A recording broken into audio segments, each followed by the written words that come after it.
Regarding Men, Episode 44, 30th Anniversary of the Montreal Massacre. Well, hello. Good morning, good afternoon, good evening, wherever you are. Here we are regarding men. We're discussing the 30th anniversary of the Montreal Massacre. My name's Janice Fiamengo. I'm the host of the Fiamengo File and No Joke Janice, and I am joined by the invincible Tom Golden, author of Men Are Good. Indeed they And are. I'm also joined by the unsurpassable and the unbeatable Paul Elam, of A Voice for Men and an Ear for Men. He liked that one. We are. So we're discussing a serious issue today. Every year for the past 30 years, vigils are held all across Canada. They may even be held in some places in the United States, I'm not sure. Probably in every Canadian university and college on December the 6th. Mostly women gather to commemorate women slain by a mass murderer. And this is a day that is called, let me get the day right, it's called the National Day. It's actually being instituted by the Canadian government, a National Day of Remembrance and Action on Violence Against Women. The origins of this day are that on December the 6th, 1989, a 25-year-old man named Marc Lapine walked into the École Polytechnique, which is part of the Université de Montréal in Montreal, and he ordered that he walked into a university classroom at the engineering school, and he ordered that the men leave the class and the women stay behind. Men filed out, a woman started to protest, and he opened fire. And that day he murdered 14 women and injured, I think maybe 14 others, Yes. and then committed suicide. So this was a fairly singular event in Canadian history. He left a suicide note in which he made it clear that he killed women because he had a specific grievance against feminists. He said that feminists had ruined his life, and so he was lashing back at feminists. And the event was quite quickly politically taken over by ideologues. It was used as a symbol for male violence against women. The day now is a commemoration of specifically violence against women. Vigils that are held always speak about the normalized violence that women experience every day in their lives in Canada and throughout the world. So it's become highly politicized. And it resulted in a government report called The War on Women that was published in 1991. And it was really the catalyst, I think it's fair to say, for a lot of feminist activism, especially in the legal sphere, as feminists attempted to really rewrite every law that has anything to do with male-female relations, on the books in Canada.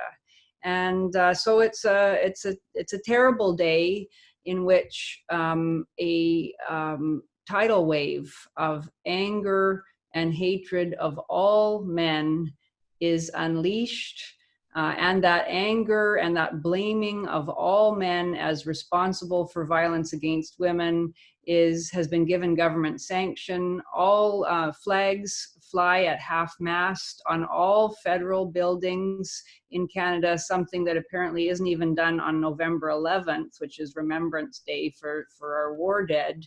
And so it has a higher status than nearly any other similar holiday, than any other similar holiday of its sort in Canada. So yeah, it's a day, a shocking event that might have been cause for honest conversation about the problems in Canadian society, specifically the polarization of men and women. A day that might have inaugurated serious discussion about mental illness, about what's happening to young men, about why a young man might feel that feminists were a profound threat in his life, why he might feel that feminism had ruined his life, as he said in his suicide note. Of course, all that was not allowed to happen, and instead it became a day to talk about male power, the power dynamic, male privilege, and supposedly the sense of entitlement that men have over women that enables them to enact this kind of violence. It's also a day to immortalize Mark Lapine, too. Yes. This is what they've done. Mm-hmm. Is they've immortalized him. You know, one of the trends we're seeing now, finally, with these crazy mass shooters, is that the news outlets are mentioning their names less, and there's a reason for that. But what we see now is going to motivate somebody else to that kind of action. And as you just inferred, Janice, I think we should be able to say the unspeakable here. Feminism has done a lot of awful shit to a lot of men. And when you have less stable people on the periphery of society, on the margins of mental health, and you abuse them, sometimes this is what you get. Most mass shooters, we know, have a history of being bullied. I wondered if he did too. Oh boy, he had a history of more than just being bullied. I mean, the guy's history was just a mile long. And this is what really pisses me off about this, is that they've taken this event and turned it into something where men are bashed as a group. I mean, toxic masculinity, toxic men, men beating women, you know, but it's not about that at all. This was a kid who had severe trauma. In fact, the latest research, and research for a while now, has pointed out very clearly that mass shooters, almost every one of them, had significant childhood trauma. Significant childhood trauma, and Lapine is no exception. I mean, the guy's father beat him. The father was also abused as a child. Lapine watched his father beat his mother. And you could go on and on about the trauma that this young man had in his life. This was not your typical young man in any sense of the word. You know, I counted them up, and I counted, I think, 6 aces out of the aces score. And it probably more. I mean, it's probably more, because there was. Explain for everybody what ACEs is, Tom. Yeah, ACEs is oh gosh, Paul, what's it called? Adverse Childhood Experiences Survey or something like that. Yeah. It's a survey that was started years ago, that they took 10 questions about your childhood, and they started realizing, holy crap, the higher you score in this, the more this happens, the more this happens, the more this happens. And it's a fascinating thing to watch. But it basically is an index for your amount of pathology. Because the more ACEs you have, the more likely you're going to be having trouble in your life. You know, if you've got more than 5 ACEs, you probably need to be in therapy. You know, if you've got more than 6 or 7, you're in deep trouble. You know, most people, I think, I think it's 75 or 80% of people have 0 or 1 ACEs. You know, 1 or 2 of these things happened to them when they were young. But Lapine had 6 or 7, maybe 8. And this was a young man who was very, very pathological. The poor kid, I mean, no one liked him. No one liked him in his school, right? There were a couple of girls who would befriend him. In fact, he had more friends who were girls than he had friends who were guys, which, you know, think about that for a while. But they told the story about he got this job in a hospital, and he was scrubbing the floors or serving food for in a cafeteria, and the kids in the cafeteria didn't want him to serve them because he had his acne, right? They talked about him. They said he would tell jokes all the time, and no one would laugh. I mean, think about it. This is a kid who had severe trouble, who was obviously beaten to a pulp, you know, and had 0 esteem. And what do you get? You get a culture that already hates men, who are going to advantage everybody else but him. And some of these people who have this kind of crap are going to blow. It's like the Joker movie. You know, the Joker movie, what was the quote? What was that quote? He said, you know, if you treat me in such a way that's so nasty. And here I am mentally ill. You treat me like that. You get what you deserve. And that keeps coming back in my brain when I think about this kind of thing. I mean, in some ways, our culture is getting what we deserve. You know, we have really just completely hated men and boys for such a long time. It's mind-blowing. It's just mind-blowing. And the way you see that expressed, particularly in the feminist community, is all this outrage about men and all this concern about toxic masculinity. But the moment you start talking about the things that happen to men that shape them into those kind of human beings, everybody quits listening. Nobody wants to hear another word about that. We just need to hear men are bad. That's all we need to hear. Yes. And when we hear that, we can move on with the problem. It's men. It's absolute insanity, and it's costing lives. Yes. Because we're breeding killers this Yes. way. Mm-hmm. I mean, we're taking people who are severely disadvantaged and treating them like crap, you know, and basically pushing them away. And he felt pushed away by everybody. See more of this. I mean, Yes, exactly, Paul. Treatment of men these days, with the millions of fathers go through in family courts, and the fact that it's not like Chicago everywhere over that is surprising to me. Yes, it surprises me too. I had someone write me yesterday actually and said exactly that the surprise to him, he's in his late 30s. He feels that in the last 20 years, he's received nothing but hatred from the society at large. He feels like as a heterosexual white man, he's regarded as the epitome of hatefulness and evil. He represents everything that's wrong in society. And, you know, he said the surprise is not that more men aren't pathologically bitter, angry, and vengeful.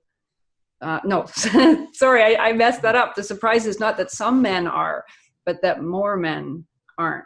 Right. And, you know, and that's the thing about the Lapine story too, is that it's always said that he had a deep hatred for women.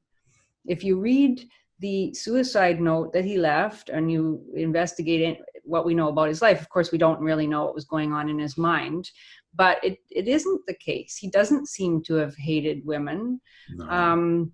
He said that he hated feminists. Yes. And he was clear about that. He told the class before he shot people, "You're a feminist and I hate you." Yeah, he didn't say you're women and I hate you. He said you're feminist and I hate you. Yeah, and so I mean that the question to be asked is there something that feminism has done to a man like Lapine that would give him cause? Of course, that's not to justify what he did. We're not trying to say that or anything like that, of course.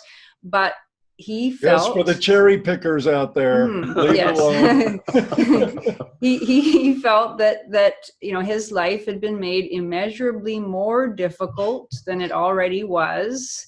I mean, he was angry at his father. He changed his name because he didn't want to have his father's name. His birth name was Gamil Garbi, and he changed his name to Mark Lapine, possibly also because he was teased about being Arab by his classmates when he was young.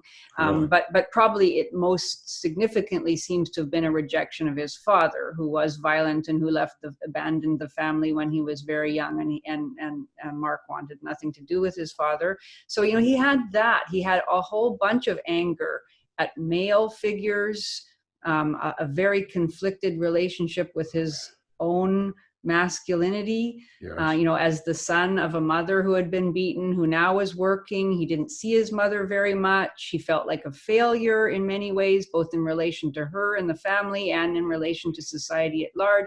He had all sorts of demons.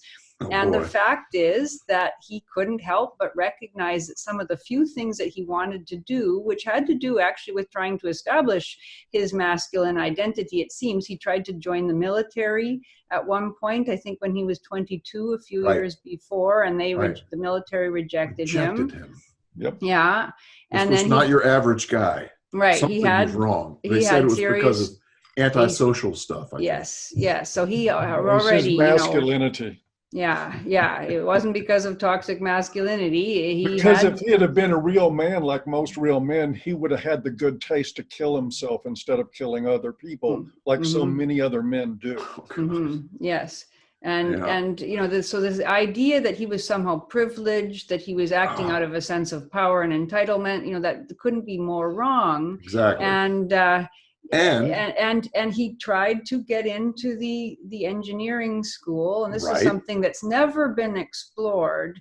I think I read in Wikipedia or somewhere that he was rejected because he lacked two compulsory courses in order to be accepted. But he felt that it was because there was a feminist affiliated drive to bring in more female students into the engineering school. This is undoubtedly true. Yes. Not that that's the reason he was rejected, but that was going on in the late 80s. It's still going on today. So it's been going on for over 30 years. Now, is a man who feels that because of his biological sex, that he is prevented from entering various spheres of endeavor because of that, is he justified in feeling that he's been badly served by feminist ideology? Yes, he is. Yes, and it's even worse than that. We all are. It's a not unreasonable response to feel that he has been unjustly treated by his society, prevented from making his mark in the world, doing things that might have fulfilled him merely because he happened to be born male. There was a woman that was in one of his classes who was his lab partner, and there's interesting stories about he and this woman, but they, after a stormy start, they sort of befriended each other, and he helped her with her homework that had to do with the engineering stuff. They both apparently applied to this school, and he was tutoring her on how to do this. He knew he was smarter than she was. She got in, and he didn't. I think that was a part of what pissed him off. And of course, again, nobody's justifying anything, but one of the worst things about the way that our society handles these matters is that we choke off so many avenues of discussion with correctness. That is absolutely insane. Yes. We need to talk. If you want to talk about young men murdering people, well, it doesn't take a rocket scientist to look at a TV and figure out that's a problem sometimes. How do you want to approach it? You want to go after and just humiliate and condescend to and put down these already disaffected people, make them subject to class hatred, and then say, oh my God, somebody went over the edge. Here's that quote I was talking about from the Joker. What do you get when you cross a mentally ill loner with a society that abandons him and treats him like trash? I'll tell you what you get. You get what you fucking deserve. Interesting, eh? Because that's, he was a mentally ill loner, and society treated him like trash. That is eerily reminiscent. I'm dating myself here, but many years ago they made a movie, Helter Skelter, where Steve Railsback played Manson. Yeah. And there was a moment in the courtroom where this is the exact sentiment. He said he found these children eating out of dumpsters. They had been like teenagers kicked out of their home for being pregnant or for being wild or whatever. And he took them in and gave them a home and fed them. And then they acted out their rage. And he said, you got what you deserve. In those exact words. And this society, I agree. It does. We get the politics we deserve. We get a lot that we deserve as a society. And more is on the way. Yep. We've just set ourselves up terribly. And the idea that every man on December 6th has to brace himself for a barrage of propaganda about how he has to feel bad about being male, and that the only way that he can exonerate himself from the collective guilt that he is to carry around on his shoulders is to identify against himself as a male feminist, as somebody who rejects supposedly his privilege and his power and his toxic masculinity, etc. And that is not an identity that can do very much good for him. And so feminists have created this perfect storm where men can't help but recognize that in all sorts of ways, yes, they are threatened by feminism's agenda. Yes. And Yes. there's nothing wrong with recognizing that the distinctive contributions that men had traditionally made to society, in the professions, in the kind of work they did, in the masculine roles that they had, those are all being chipped away at, or either told that they're no good, or men are forced to vacate those in favor of women. And that, of course, And the only suitable response to that is for men to object vociferously and aggressively. And yet when they do, when they do object, they're told that they're misogynists, they're a danger, they're there's something shameful in their objection, that they've got a mental problem, etc. So the only options are to identify against themselves as sort of anti-male men, or to have no identity at all and to simply accept that that's the way it is. Or for men to realize that they are most vulnerable to being controlled by shame and to resist that. Yes. And that's the bottom line. I've been called a misogynist for 10 years. Fuck them. I don't care. And the purpose is to get you to apologize. That's, if you look at all the brainwashing material, that's the point, is they tear up your identity until you get to the point where you have to apologize. And as soon as you apologize, they got you. Yeah. And that's why I encourage men never. Because you're apologizing for who you are. That's crazy. Yeah. That's crazy.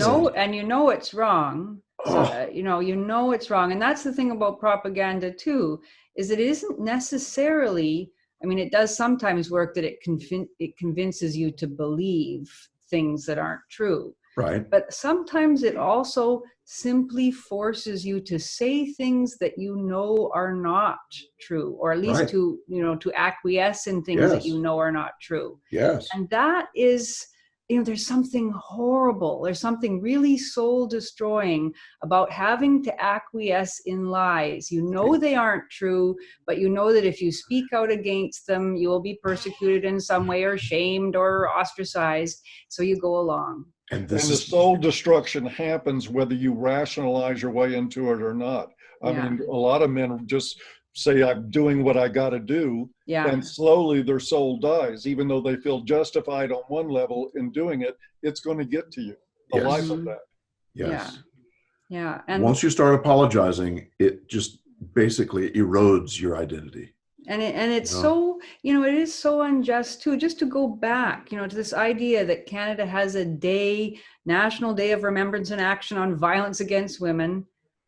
You know what, the message that sends, violence against women, sometimes of course it's male violence against women, as if women who are killed by women, their deaths don't matter. But the idea that why is violence against women so much more significant and worthy of attention than violence against men? I mean, you guys, I feel silly even saying that, because this is something we've talked about so often, and I know you're so well aware of it, but it's just, I don't know, the skewing of reality is so deep and pervasive and so outrageous. Yes. And unfortunately, as long as men value sexual access to women more than they do their own dignity, this will continue. It's sad, but true. Yeah, it's so. I remember reading, I think it's there's a wonderful chapter, if anybody wants to read it, in Paul Nathanson and Catherine Young's marvelous book called Legalizing Misandry. And they have a whole chapter on the Montreal Massacre. There it is.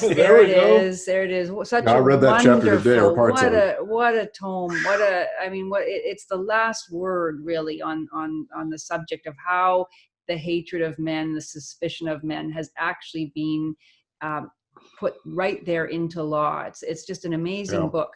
It is amazing. And they talk about the fact that just a few years before the Montreal Massacre, there was a hostage taking in Lebanon, a TWA flight, where, and this happens often in hostage situations, where the women and children are allowed to leave the situation and the men remain behind. Nobody ever, that just passes Well, wait a minute, Janice. unremarked. Didn't those women protest? Didn't they try and take exactly, the gun away from that guy? Yeah, exactly. And that is No. simply accepted as a little tiny shred of decency in an otherwise horrific situation. Nobody talks about that as representative of the special valuing of women in societies across the world. Right. And yet this thing happened, and it becomes the definitive, even though it was this very singular act, nothing like it has happened in the 30 years since then, but it becomes the definitive representative moment that shows that somehow, women are badly treated in Canadian society and throughout the world, and, men are somehow privileged. It's so unfair in every way and so wrong. Yes. Gynocentrism. Yeah. It is. Yeah. Yeah. Ugh. Yeah. Always the happy conclusions. Yeah. This is so upbeat. This just like makes my day every day. We'll find something to laugh about next time. But it really is, to me, it really is a missed opportunity. We could have had. It could have turned into a national conversation. Yes, including women's issues. Because 14 women did die, and that is a terrible, terrible thing. Yes. The question is that a women's issue? Yeah, exactly. Yeah. Why is that? Yeah. What about the numbers of men who die violently? We know that it's... And the thing is, this is a still, when you look at it with his history, everything's there. This guy was three kinds of crazy. Mm-hmm. It was a mental health issue. Right, yes. Exactly. No doubt about it. And a child abuse issue. Yes. Yeah. Yes. It is not a women's issue. They happen to be the victims, but it's not like men aren't victims of this stuff either. Exactly. In the big picture, this is a child abuse and mental health issue, and we live in a society that is too freaking stupid to even talk about it. Yeah. And it's just, such a shame. Yeah. I was thinking today, what a different world we would live in if the original feminists had really come to the table in trying to negotiate with men about what would be the right thing for everyone. Mm-hmm. I was thinking, it was hard to think about, really, because it's just so unthinkable. And of course, the feminists go, we couldn't do that because, we had to blah, blah, blah. But still, just think about it. What would it have been like if we could have really negotiated, men and women, in good faith and loving good faith? How do we work things out? How can we do this domestic violence thing so that both men and women are cared for? But feminism never had the goal of partnering with men, everything. All this idea of bullshit equality that feminists talking about, if it had been in order to partner with men on governing the planet and our worlds and our society, that would have been awesome. Exactly. It would have been absolutely awesome. Exactly. I agree. Disagree with me, but I think it would have been great. Yep. But their intention was to run away and depart from men from the beginning, and to promote divorce and project their shadow onto men. So, and part of the result of that, I think, is people like Lapine. Mm-hmm. Yeah. Can't disagree with that. Yeah. That's a society he was raised in. And of course, we don't want to talk about that either. Mm-hmm. No. And I think, that is part of the reason why, and we are hoping to discuss the film Joker pretty soon. We're a little bit behind the rest of society, maybe, but next time. Friday. And, and that I think is a big part of the reason why that film generated so much anger. Exactly. The concerted fury. Why? It's not a men's rights film. I went thinking that it was going to be, like a fictional version of The Red Pill or something. It is not at all. But it's a film that actually looks with empathy at mental illness and societal neglect. I think even like 20 years ago, it would have been a film that a lot of people on the feminist left would have been able to get behind. In many ways, it's about, disempowered people. Yes. And how they yes. hurt and how they get pushed and pushed and pushed and pushed. And finally, some of them snap because Yep. of the cruelty of the world, the ugliness and cruelty of the society that we've all created together. It doesn't blame anybody in particular. And yet because the victim of that is a white man with a mental illness, Right. that is not acceptable. He can only be framed within that framework of white male privilege. And they're afraid of all of us white guys getting triggered by this film. If I Yeah. go see that, I may have to, Start come out killing with people. guns in my hands. Mm-hmm. Yeah, I know. It's just amazing that the refusal of empathy on the part of the wider feminist society when it happens to be a white man who is the one who's suffering. And, Yes. and that was the case of Mark Lapine. He had no power. He was not a privileged man. He had no sense of entitlement. Those were all the last things that he had. And yet somehow he has to be slotted into that narrative. It's sort of like the commemoration of Lapine every year has become like the reefer madness of feminism. Mm-hmm. Yeah. Yeah. Well, anyway, we'll let it go there. Are we finished? Yeah. And think let's so. say to all the Putas men out there, and- let's refuse the sense of collective shame and collective responsibility for wrongdoing. Yes. December 6th has become all about. And at the same time, maintain compassion for those who were killed. I mean, you don't want to lose that, but don't let it become terrible tragedy. I mean, what they've done is leverage this in order to get what they want For politically. that reason, which is disgusting. I'm happy to nominate Lapine for the Puta. Oh, for the Buddha? Fine. Yeah. He gets it. Society shares it with him. Mm-hmm. Yeah. Okay, who gets the humanitarian? We didn't come up with one this week. Yeah, unless there can be. Maybe we'll Was it skip meant it. to be? I don't think there can. We'll skip it this week. No. Yeah, it's not Oh, that kind God. of, not that kind On of that week. happy note. On that happy note. And thank you guys for all the feedback and support and everything for what we're doing. We really appreciate it. Yes, that's certainly true. That's certainly true. So are we finished? Yeah, I think we are. Okay. Until night. next week. All right, y'all take care. Okay, Maybe Joker take next week. care. We'll see. Yeah. Bye-bye. Bye-bye.